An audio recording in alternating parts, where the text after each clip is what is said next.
기억하시겠지만 진흙으로 눈에 바르고 거지 성령이 눈을 뜨는 기적 혹은 놀라운 체험이 있었던 본문이었습니다. 다들 기억하시죠? 네, 본문을 보면 말도 안 되는 놀라운 기적이 일어났습니다.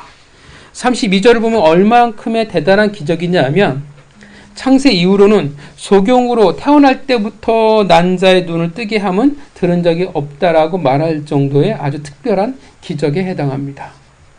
그만큼 굉장히 특별한 그리고 특이한 기적이라고 이야기할 수 있습니다. 자, 이런 특별하고도 굉장한 기적이 일어났어요. 그렇다면 마땅히 어떤 반응들이 나오는 게 정상이겠습니까? 신기하다. 대단하다. 놀랍다.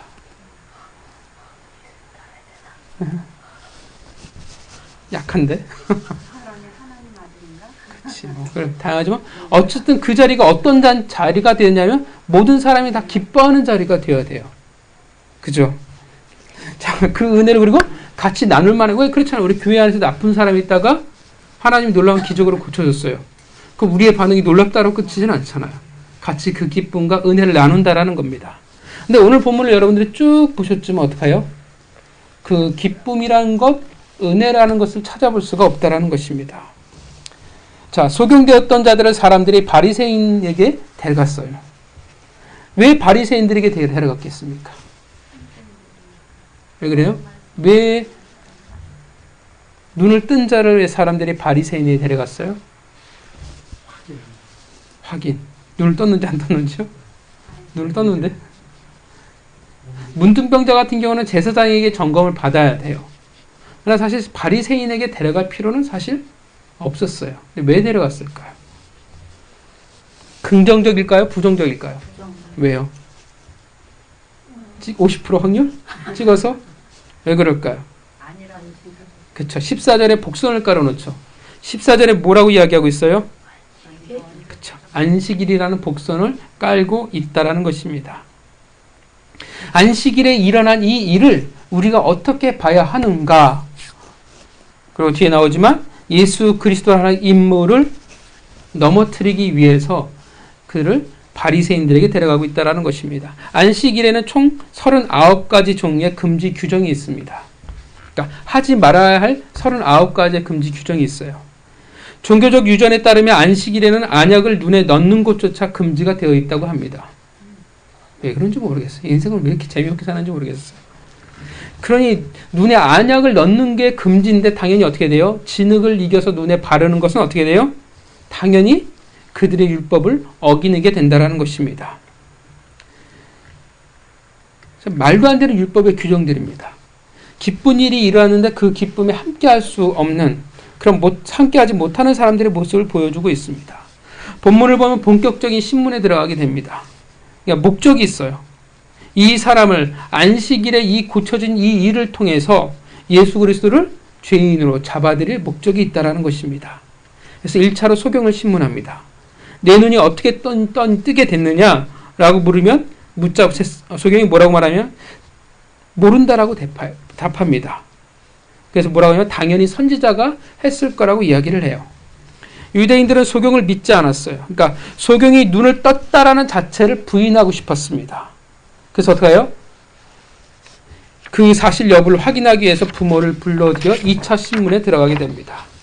그들의 질문이 신문에 답합니다. 20절 우리의 아들인 것과 소경으로 난 것이 맞습니다. 그러나 어떻게 눈을 뜨게 됐는지 또 누가 눈을 뜨게 했는지는 모릅니다. 우리는 모르니까 저에게 물어보십시오. 사실 이 부모의 말은 진짜는 아니에요. 알고 있어요. 어떻게 눈을 뜨게 했는지 누가 눈을 뜨게 했는지를 알고 있어요. 그러나 왜 이렇게 이야기를 했냐면 22절에 이미 유대인들이 누구든지 예수를 그리스도라 시인하는 자들은 어떻게 하기로 했냐면 그 한편을 모두 다 출교하기로 결정을 내렸기 때문에 그렇습니다. 이 소경의 부모들은 이것을 두려워했습니다. 당연히 출교라는 게 이 당시에 굉장히 두려운 형벌입니다. 공동체에서 제외되어진다는 것, 그것은 종교적으로나 그리고 그들의 사회생활함에 있어서 큰 장애, 그 이상의 것이 되어지기 때문에 그렇습니다. 그래도 오늘 본문의 부모의 반응을 보면 사실 딱히 이해는 가지는 않습니다. 마땅히 부모라면 좀 다르게 반응하는 것이 맞지 않았을까? 근데 어떻게 해요? 이 부모는 모든 책임을 다 그 소경 아들에게 다 넘겨버리고 있다는 것입니다. 좋은 부모는 아니었을 것 같아요. 애시당초 좀 그 소경된 자식을 좀 포기하고 있지 않았을까? 한편으로 그런 면을 볼 때는 이 소경이 참 외로웠겠구나라는 생각이 들었습니다. 그런 그에게 다가온 예수님이 단지 눈을 뜨게 한, 그래서 그 이상의 의미가 있지 않았을까 싶기도 합니다. 자, 이제 세 번째 취조에 들어갑니다. 다시금 소경이었던 자를 불러냅니다. 그리고 24절에 말해요. 24절에 뭐라고 말합니까?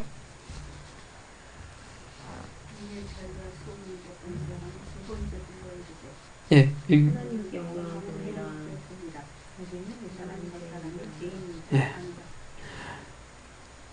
두 번째 취조에서 뭘 확인했냐면 그가 날 때부터 소경이었다라는 사실을 확인할 수밖에 없었어요. 그래서 이제 다른 압박을 시작합니다. 24절은요. 협박이에요. 하나님께 영광을 돌리라는 말은 신앙의 고백처럼 들릴지는 모르겠지만 사실 이건 법정에서 사용되어지는 일반적인 관용어적인 표현입니다. 그러니까 올바른 대답을 해라. 그래서 하나님께 영광을 돌려라. 올바른 재판이 이루어지게 자백하고 회개하라는 뜻입니다. 그런데 여기까지는 상관이 없는데 뒷문장에 뭐가 있냐면 저 사람이 죄인인 줄 아노라 라고 말해요. 어떤 의미가 되겠어요? 사실 예수가 죄인이라고 고백하라고 압박하고 있는 것입니다. 그것이 하나님께 영광을 돌리는 것이라고 지금 무언가의 그 압박을 소경에게 주고 있다라는 것입니다. 소경이 그 전에 어떤 삶을 살았고 어떤 사람이었는지는 잘 성경은 말하진 않지만 오늘 본문을 보면 그런 매우 놀라운 모습을 보여주고 있습니다. 그가 대답을 해요. 뭐라고 대답하냐 하면 확실히 아는 것은 내가 소경으로 있다가 지금은 보는 것이라고 말합니다. 그러니까 협박하고 있는데 압박을 넣고 있는데 만만치 않게 반응하고 있다는 것입니다. 그가 31절에 그는 죄인이 아니라고 말합니다. 이 말은 24절에 죄인들을 듣지 아니하신다라는 바리새인들의 말을 정면으로 지금 소경이 반박하고 있는 거예요. 그리고 그 이유를 32절에 말합니다. 왜 그가 죄인이 아니냐 하면 뭐라고 얘기해요? 세상 이래로 선천적으로 소경인 자를 치료하여 눈을 뜨게 한 일이 없다라는 거예요. 이 말은 어디에서 지금 끌고 오고 있냐 하면 이사야 29장, 35장, 42장 우리가 너무나 잘 알고 있는 메시아 시대의 표적을 끌고 오는 겁니다. 소경과 귀머거리를 치유하리라는 그 예언을 바탕으로 하나님에게로 온 자가 아니면 할 수 없는 일이라고 지금 소경이 담대하게 이야기하고 있다는 것입니다. 소경이 이 말을 보면 이 시대는 정말 메시아 오심을 열망하는 것만큼이나 메시아에 대한 지식 혹은 메시아에 대한 이야기가 매우 보편적이었다는 것을 우리가 생각해 볼 수 있어요. 날 때부터 소경이에요. 그가 무슨 말씀을 받겠습니까? 근데 듣는 것밖에 없잖아요. 근데 그 미천하고 정말 아무것도 할 수 없는 소경조차도 뭘 알고 있었냐면 메시아 시대의 표적을 알고 있었다라는 것입니다. 메시아 시대가 도래하면 어떠한 일이 있는지를. 그렇다면 상식적으로 바리새인들은 알았을까요? 몰랐을까요? 메시아 시대의 표적을. 당연히 알았겠죠. 근데 차이가 있어요. 이 두 사람이 결정적으로 그 말씀을 믿냐 안 믿냐의 차이를 보여주고 있다는 것입니다. 그러니까 거지의 소경이 알고 있었다라는 말은 사실 유대 사회에는 대부분 메시아 시대의 표적을 알고 있었다라는 이야기가 되었습니다. 근데 그 사실을 알았는데 중요한 것은 그 사실을 믿지는 않았다라는 것입니다. 단지 한 사람, 거지의 소경이었다가 눈을 뜬 한 사람만이 그것을 지금 믿고 있다라는 것을 이야기해주고 있습니다. 물론 그는 여전히 정확히 예수 그리스도가 어떠한 사람인지는 몰라요. 그가 알고 있는 인식의 한계는 선지자예요. 하늘로부터 내려온 선지자라는 것이 그가 지금 인식의 한계입니다. 정확히 알지는 못하지만 적어도 하나님으로부터 온 자라는 그 믿음을 그는 가지고 있었다라는 것입니다. 그래서 어떻게 돼요? 그것을 믿으니까 어떻게 돼요? 그가 담대하게 이야기하고 있습니다. 바리새인들이라는 사실 그 당시에 거부할 수 없는 권위를 가진 자들이잖아요. 그리고 만약에 그들을 거부하고 예수 편을 들면 어떤 일이 생겨요? 출교를 당할 수밖에 없어요. 그 결과 어떻게 되어지냐면 34절을 뭐라고 얘기합니까? 34절을 읽겠습니다.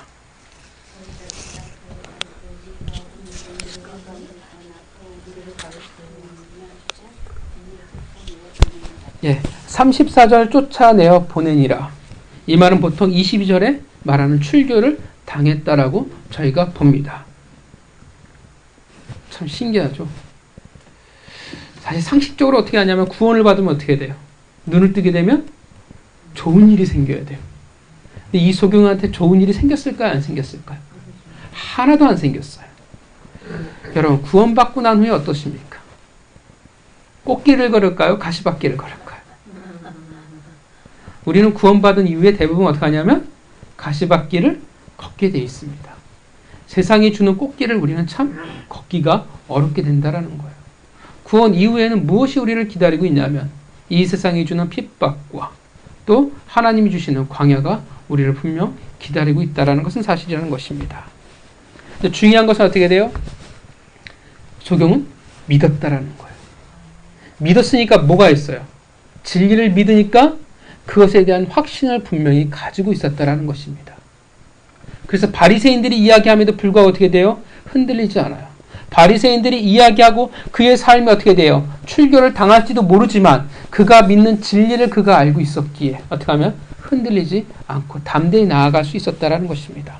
어쩌면 그는 이미 밑바닥을 경험한 사람이기 때문에 더 이상 두려움이 없었을 수도 있었을 것입니다. 그렇게 분명 그는 세상이 선택하지 않는 길을 그가 선택했다라는 것입니다. 오늘 본문은요, 크게 두 부류의 사람을 우리에게 보여주고 있습니다. 이 놀라운 은혜, 기적 또는 구원을 중심으로 그것을 누리는 자와 그렇게 새로운 인생을 시작한 자, 그리고 반대로 그렇지 못하고 아무것도 누리지 못하고 더 나아가 은혜를 대적하는 자들의 모습을 우리에게 보여주고 있다는 것입니다. 여러분, 왜 이런 차이를 보여주고 있을까요? 왜 그럴까요? 근본 원인이 뭘까요? 오늘 본문은 분명 우리의 구원의 모습을 우리에게 설명해 주고 있습니다. 눈을 뜬다라는 것은 곧 구원을 상징하고 구원에 대해서 가르쳐 주고 있습니다. 저저번 주 설교였죠. 구원이란 어떻게 해요? 일방적이라는 것. 그죠? 우리는 물론 내가 믿기로 작정했습니다라고 인식할지 모르겠지만 그것조차도 어떻게 돼요? 하나님께서 열어주셨고 끌어왔기 때문에 우리가 구원을 하는 것들을 동기를 우리가 받을 수 있었다라는 것입니다. 우리가 분명히 알아야 할 것은 구원, 즉 눈을 떴다고 해서 어떻게 돼요? 올바른 인식을 처음부터 가지는 것은 결코 아니라는 겁니다. 무슨 말이냐면 예수를 알아보는 건 아니라는 거예요. 이해하시죠? 분명 어떻게 돼요? 구원받은 이후 예수 그리스도를 알아가고 그 길을 걷는 것에는 분명 뭐가 필요하냐면 시간이라는 것, 과정이라는 것이 분명 필요하다는 것입니다. 자기가 처음에는 경험한 것이 무엇인지 제대로 깨닫지 못해요. 이 말은 물론 구원과 그 놀라운 은혜가 완전하지 않다라는 말이 아닙니다.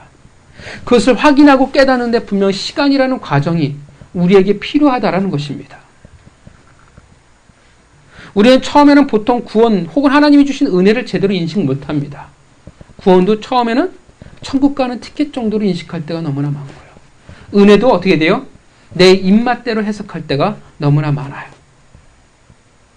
그것이 무엇을 의미하는지, 왜 나를 구원시켰고, 왜 하나님이 나에게 은혜를 주셨고, 왜 이런 기적을 베풀어 주셨는지 그 목적과 의도를 우리는 제대로 알지 못할 때가 너무나 많다라는 것입니다. 그러다가 시간이 지나고 그에 맞춰 우리가 성장하기 시작할 때 우리는 어떻게 하냐면 비로소 그 진정한 의미와 목적을 우리는 점점 깨달아 나가게 됩니다. 그 말은 우리가 출발해서 반드시 과정이라는 시간이라는 과정을 우리는 분명히 필요로 하다라는 것입니다. 그 말을 다른 말로 하면 성화라고 이야기할 수 있습니다. 구원 이후에 우리가 뭐가 필요하냐면 우린 성화의 시간이 우리에게 분명 필요하다라는 것입니다. 우리는 과정과 시간이라는 여정을 걸어가야 합니다.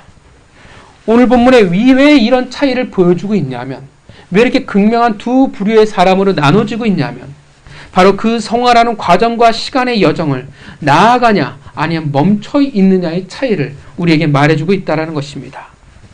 구원이라는 그 출발선에 멈춰 있느냐, 그 너머를 향해 나아가느냐 안 나가느냐의 차이가 오늘 본문의 차이를 우리에게 말해주고 있습니다. 누구나 다 어떻게 돼요? 출발선에 서게 돼요. 그런데 그 과정을 겪어나가면서 예수가 누구인지, 구원이 무엇인지, 그 놀라운 은혜의 목적과 의미가 무엇인지를 알아가게 되는 것인데 그러지 못하고 멈춰서 있는 사람이 있다는 것입니다. 오늘 두 부류의 사람에 해당합니다. 멈춰있는 자, 그 소경과 나아가는 자, 눈을 뜬 자의 모습이라는 것입니다. 그렇다면 멈춰서 있는 자, 머물러버린 자들은 여러분 어떤 모습을 보여줄까요? 본문에 있는 바리새인들, 유대인, 하나님의 백성이라 불리는 이들을 통해서 그 여정을 걷지 않고 멈춰버린 자들이 어떤 모습을 갖게 되는지를 우리에게 이야기해주고 있습니다. 그 출발선에 멈췄다라는 것을 이제 막 신앙의 시작을 이야기했다라고 생각하면 안 됩니다. 여러분 오늘 본문의 바리새인들을 보면요, 신앙의 연차도 말씀의 지식도 종교적인 행위도 사실 무엇 하나 부족함이 없는 자들입니다. 그러나 아무리 신앙의 연차가 많다 할지라도 혹은 많은 말씀을 안다 할지라도 멈춰버린다는 것은 결국 어떤 모습을 가져오게 되냐 하면 오늘 본문이 보여주고 있는 것은 어떤 모습을 보여줘요? 하나님의 놀라운 기적이 있었어요. 하나님의 일하심의 현장에 그들을 봤어요. 근데 어떤 결과가 벌어져요? 정작 그 대다수의 하나님의 백성들은 그 은혜와 기쁨에 동참하지 못한다라는 것입니다. 이해가 안 가요. 사실 기본 상식인데 누가 한 명 놀라운 기적이 있으면 동참할 수밖에 없을 것 같은데 정작 하나님의 백성인데 동참하지 못해요. 오히려 어떻게 합니까? 그 은혜와 기적에 대해서 축소해요. 은혜를 어떻게든지 축소하게 만들려고 그래요. 어떻게든지 왜곡하고 싶어요. 바리새인들이 뭐라고 그래요? 그래서 너 사실 진짜 날 때부터 소경은 아니었지? 라고 묻잖아요. 축소하고 그 은혜를 대적한다라는 것입니다. 오늘 본문은 사실 놀라운 축제의 한마당이 되어야 되는 것이, 잔치가 되어야 되는 것이 마땅합니다. 근데 오늘 본문의 느낌은 어때요? 굉장히 드라이하고 굉장히 차갑습니다. 이게 왜 재판으로 넘어가요? 하나님의 일하심은, 하나님은 분명 그 은혜를 베푸시고 그들의 현장 가운데, 삶의 현장 가운데서 일하셨는데 그것을 대하는 인간의 반응은, 하나님의 백성의 반응은 너무나 다르다라는 것입니다. 기뻐할 수 없습니다. 은혜는 없어요. 은혜가 없으니까 사람이 어떻게 돼요? 딱딱해질 수밖에 없죠. 법밖에 없습니다. 본질을 잃어버린 율법밖에 없습니다. 그들이 스스로 만든 룰만 존재할 뿐이라는 것입니다. 형식만을 중요하게 되었습니다. 본질을 잃어버렸습니다. 멈춰버렸더니, 그들의 신앙의 그 시작이 출발선을 넘지 않고 멈춰버렸더니, 그들이 소경이 되어버렸더니 하나님의 일하심을 외면하기 시작합니다. 더더군다나 놀라운 것은 말씀을 모른다라는 거예요. 정확히는 지식으로는 너무나 잘 알아요. 지식으로는 너무나 잘 아는데 그 말씀의 내용을 그들은 알지 못합니다. 사실 소경조차도 아는데 메시아 시대의 표적을, 그래서 하늘에 온 사람이라고 고백하는데 정작 바리새인들은 그것에 반응하지 못하고 있다는 것입니다. 사실 메시아가 도래한다면 이미 구약의 오랜 시간에 어떻게 돼요? 이미 그 메시아가 오셔서 할 일들에 대해서 조각조각 구약 성경에서 이야기하고 있습니다. 그 말씀을 믿고 있다면 어떻게 돼요? 메시아가 오심을 알 수밖에 없었을 텐데, 그 수많은 선지자들의 예언에 대한 말씀을 외우고 알고 있음에도 불구하고 너무나 잘 알고 있는데, 그런데 사실 그 의미와 내용을 그들은 알지 못합니다. 사실은 믿지 못하고 있습니다. 말씀을 지식으로만 하니 그 말씀이 임할 때, 지식으로만 알고 있으니까 말씀이 임할 때 정작 순종할 수가 없는 것입니다. 성화의 과정, 그 성장, 그 여정이 없으니까 여러분 어찌 하나님의 말씀의 의미를 그들이 알 수 있겠습니까? 과연 믿음이라는 것을 그들이 어찌 알아갈 수 있겠습니까? 성경 구절을 아무리 달달 암송할 수 있을지 모르겠지만 그 말씀해 두신 하나님의 목적을 어떻게 할 수 있겠습니까? 어떻게 믿을 수 있겠습니까? 여러분 잘 아시지만 겪어봤지만 말씀을 아는 것과 믿는 것은 굉장한 차이를 가지고 있습니다. 진짜 말씀을 아는 자와 믿는 자, 그들은 순종할 수밖에 없습니다. 그 말씀이 가지는 의미와 목적을 알기에 어떻게 돼요? 그대로 반응할 수밖에 없다라는 것입니다.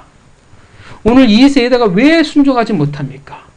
말씀을 아는 지식은 넘쳐나요. 그런데 사실 그 말씀을 믿지는 않습니다. 그 사실대로 살아가면 이 세상에서 망할 것 같습니다. 그래서 어떻게 하냐면 듣고 싶은 것만 들어요. 내가 하고 싶은 것만 선택합니다. 수많은 말씀들 중에서 내가 원하는 것만 하나님의 말씀이라 생각한다라는 것입니다. 우리가 요즘은 이렇게 많이 외우고 다니는지는 모르겠어요. 요즘 보기가 점점 어려워지는 것 같은데 암송 카드가 옛날에 있었어요. 한때 다 외워보신 적 있으시죠? 네. 뭐 기억은 잘 안 나실 거라 생각을 하지만 말씀 카드가 참 유용한 도구인 건 사실인데 매우 위험성도 가지고 우려가 되는 것도 참 많아요. 왜냐하면 말씀이라는 것은 항상 그 흐름과 문맥 속에 존재하는 건데 말씀을 하나만 딱 뽑아낸 거잖아요. 앞뒤 문맥이 없어요. 하나의 원하시는 흐름이 없어요. 자꾸 무엇을 꽂히냐면 내가 원하는 것에 꽂혀버려요. 흔히 꽂히는 게 복이죠. 근데 사실은 죄송합니다.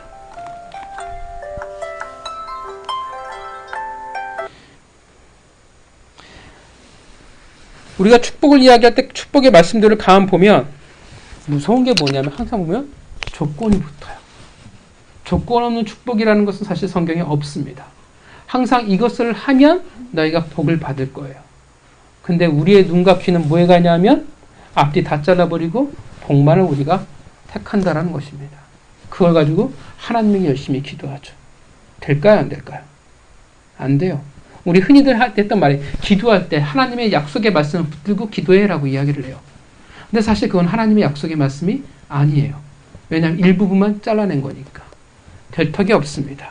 내가 하고 싶은 것, 내가 듣고 싶은 것만 듣는다라는 것입니다. 말씀은 나의 선택이 아니에요. 내가 듣고 싶은 것만 내가 듣는 것이 아니라 하나님이 주시는 일방적인 은혜라는 것입니다. 일방적인 은혜라는 뜻은 어떻게 돼요? 내가 듣기 싫은 말씀도 있고 내가 정말 따르기 싫은 말씀이라는 것도 분명히 존재한다라는 것입니다. 일방적인 은혜인 건데 착각한다라는 거예요. 당연히 그런 그들에게 어떻게 합당한 반응을 기대할 수 있겠습니까? 어찌 믿음을 기대하고 어찌 그들에게 순종을 기대할 수 있겠습니까? 멈춰버린 자들, 그 여정을 떠나지 않는 자들, 영적인 소경들, 여러분 그들의 특징이 오늘 본문에 뭐라고 이야기하고 있죠? 하나로 이야기한다면 반응할 수 없다랍니다. 하나님의 말씀에 어떻게 돼요? 반응하지 못해요. 하나님의 은혜에 어떻게 해요? 반응하지 못합니다. 그들은 마치 어떻게 합니까? 감각이 없는 자와 같고 둔하기 그지 없는 자와 같다라는 것입니다. 봐도 보지 못해요. 들어도 듣지 못해요. 지금도 마찬가지입니다. 오늘날도 마찬가지예요. 신앙의 연수는 상관이 없어요. 교회를 몇 년 동안 얼마만큼 믿었는지 상관이 없습니다. 얼마나 많은 내가 체험을 했는지 알아? 다 상관이 없어요. 직분도 상관이 없어요. 구원 너머의 여정, 그 성화의 길을 떠나지 않는다면 어떻게 돼요? 오늘 이 바리새인들과 유대인들과 똑같은 길을 걸어갈 수밖에 없다라는 것입니다. 뭐 그 사람들이 착하다 아니다 인성을 말하는 것이 아닙니다. 그 사람들이 착하든 아니든 결국 그 여정이라는 것을 시작하지 않는다면 이들과 똑같을 수밖에 없다라는 것입니다. 연차가 있든 없든 많은 것을 가지고 체험을 했든 말든 목사인지 장로인지 권사인지 집사인지 은사자인지 그 어느 누구라도 이들과 똑같다면 한결같은 모습이 될 수밖에 없습니다. 반응할 수 없습니다. 오늘 이 세대의 특징 아니겠습니까? 하나님의 은혜에 반응하지 못해요. 하나님의 말씀에 반응하지 못합니다. 교회가 왜 자꾸 행사 중심으로 돌아가는데요? 하나님의 말씀에 반응할 수 없으니까. 행사하면 뭐 어떤 반응이 있어요? 사람의 반응이 있으니까. 오늘 이 세대의 특징입니다. 하나님이 은혜를 주셔도 그것에 반응할 수 없고, 하나님의 말씀을 주셔도 반응할 수 없는 세대. 여러분, 누가 교회의 가시가 되어지겠습니까? 그 자리에 오래 머물러 버린 소경들이 그 공동체의 가시가 되어지는 것입니다.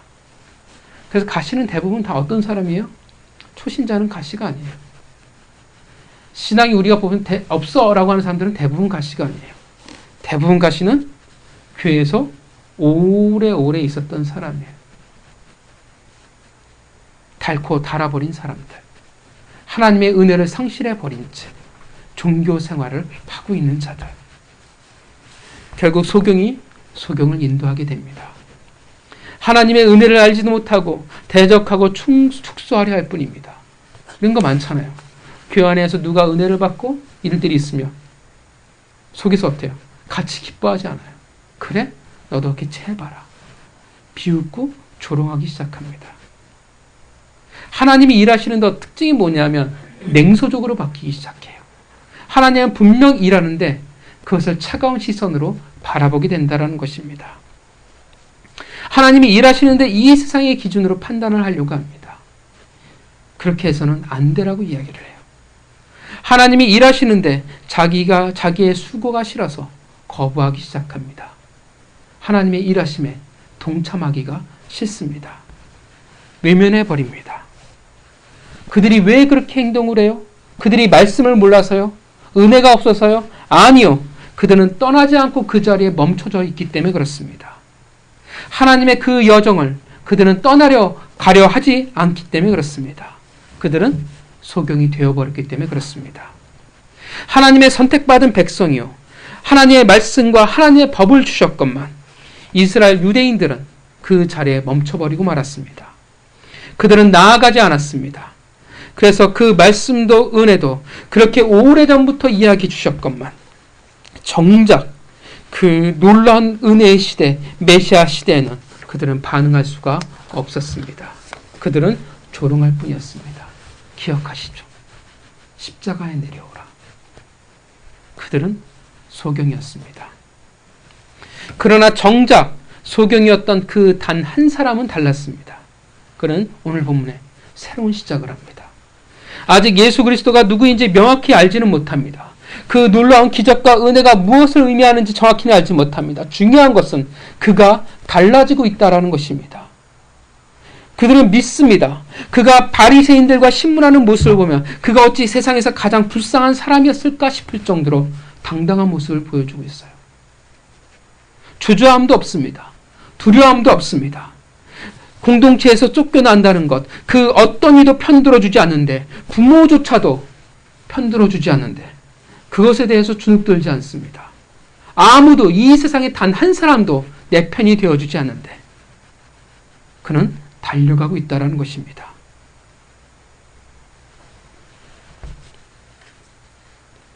하나님의 놀라운 그 은혜에 반응하는 유일한 단 한 사람이 되었습니다. 왜 그것이 가능해요? 그는 눈을 떴기 때문에 그래요. 그가 보게 되었던 진실을, 알고 있는 진실을 이제 믿기 시작했기 때문에 그렇습니다. 그는 그래서 위대한 여정, 성화의 길을 걸어 나아가고 있기 때문에 그는 담대히 그들 앞에서 이야기할 수 있었던 것입니다. 사랑하는 성도 여러분, 분명 우리가 구원 이후에 신앙의 길을 걸어간 그 시간의 길이가 우리의 자랑이 될 수는 없습니다. 우리에게 베풀어 주신 수많은 은혜와 말씀 또한 때로는 우리의 긍지가 될 수 있을지도 모르겠습니다. 그러나 중요한 것은 어떤 이유든 그 자리에 멈춰버린다면, 그 여정을 떠나지 않고 머물러 버린다면, 어떤 이유에서든 교회에서 상처를 받았어요. 제가 힘들어서요. 세상에 바빠서요. 먹고 살기 힘들어서요. 어떤 이유든 머물러 버린다면 우리는 자라날 수 없고 알 수 없게 되어지고 우리의 믿음은, 우리의 달려감은 아침 이슬처럼 사라지게 될 것입니다. 한때는 내가 과거에는 이랬어 라고 말할지는 모르지만 중요한 거는 지금이에요. 지금 멈춰버린 자가 된다라는 것입니다. 내가 멈춰버린 게 뭐가 문제가 됩니까? 이건 내 개인의 문제 아닙니까? 아니요. 우리의 그리스도인들에겐 개인의 문제라는 것은 사실 존재하지 않습니다. 개인의 문제로 우리는 끝나지 않습니다. 왜냐하면 우리는 예수 그리스도를 머리로 한 몸인 공동체이기 때문에 그렇습니다. 믿으십니까? 한 몸이에요. 한 몸인데 한쪽의 기능이 정지해 버린다면 그 몸이 영향을 받는 것은 당연한 것입니다. 멈춰버린다면, 한 부분이 소경이 되어버린다면 혼자만의 문제가 아니라 공동체의 문제가 되어진다는 것입니다. 멈춰버린 부분은 가시가 되어질 것입니다. 그것은 부패하게 될 것입니다. 소경이 소경을 인도하게 될 것입니다. 오늘 본문의 유대인들처럼, 바리새인들처럼 하나님의 은혜와 그 말씀에 반응할 수 없게 되어지는 것입니다. 기독교라는 종교를 믿으며 살아갈 뿐입니다. 여러분, 요즘 왜 교회가 자꾸 예식이라는 것이 점점 중요해지는 줄 아십니까? 하나님의 그 말씀에 반응할 수 없어서 그래요. 그러니까 자꾸 뭐에 투자가 되기 시작하냐면 하드웨어적인 부분에 투자가 돼요. 교회의 장식, 조명, 미디어, 악기들, 웅장한 음악들에 자꾸 투자가 이루어집니다. 나쁜 건 아닌데 바뀌었어요. 우선순위가 바뀌었어요. 말씀이 가장 위에 있고 나머지가 그 말씀을 보호하고 보좌하기 있어야 되는데 그것이 바뀌어버리고 만다라는 것입니다. 성도의 모습을 보면 알잖아요. 찬양이 끝나고 성가대 음악이 끝나면 말씀이 시작하면 잠들거나 다른 일을 시작하게 됩니다. 한국 교회가 문제예요. 그것이 우리가 문제가 된다라는 것입니다. 하나님의 말씀에 반응하지 못하는 오늘날 그리스도인들의 모습을 보여주고 있어요. 반응할 수 없으니까 다른 인간들의 반응을 이끌어낼 만한 다른 것에 자꾸 투자가 이루어진다는 것입니다. 여러분, 그들은 그들이고 우린 우리죠. 하나님의 그 은혜와 말씀에 여러분은 반응할 수 있으십니까? 없으십니까? 소심하게 여러분, 하나님의 목적을 아십니까? 여러분들을 왜 구원하셨는지, 왜 은혜를 베풀어 주셨는지 그 의미를 알고 계십니까? 여러분, 지금 여러분들은 멈춰서 계십니까? 그 여정을 향해 달려가고 계십니까? 본문을 보면 누가 그 기쁨을, 누가 그 잔치를 누리고 있냐면 달려가는 자가 누려요. 멈춰버린 자는 누리지 못합니다. 왕의 혼인잔치에 누가 초대되어 나아가냐 하면 달려가는 자가 그 혼인잔치의 기쁨을 누리는 것입니다. 누가 기뻐하고 또 기뻐할 수 있냐면 달려가는 자가 누릴 수 있는 것입니다. 여러분, 한 주간 여러분들을 점검하시기를 바랍니다. 이 세상의 염려와 이 세상의 삶을 위해서 혹은 수많은 이유라는 것을 통해서 합당한 이유를 통해서 내가 멈춰서 있는지를, 달려가는 것을 내가 미루고 있는지, 혹은 내가 은혜와 말씀도 상관없는 자가 되어버리지 않았는지, 내가 종교인이 되어지지 않았는지 점검하시기를 바랍니다. 바라기는 하나님이 주시는 그 놀라운 세계를 바라보며 그 여정을 함께할 수 있는 그 은혜의 눈뜬 자가 되어지기를 바랍니다. 한 주간 여러분이 질문하십시오. 나는 소경인가? 아니면 눈뜬 자인가? 나는 멈춰서 있는 자인가? 아니면 달려가는 자인가? 그렇게 놀라운 은혜가 그 은혜의 눈뜬 자의 한 주간의 삶이 되어지기를 주님의 이름으로 축원합니다. 같이 기도하겠습니다.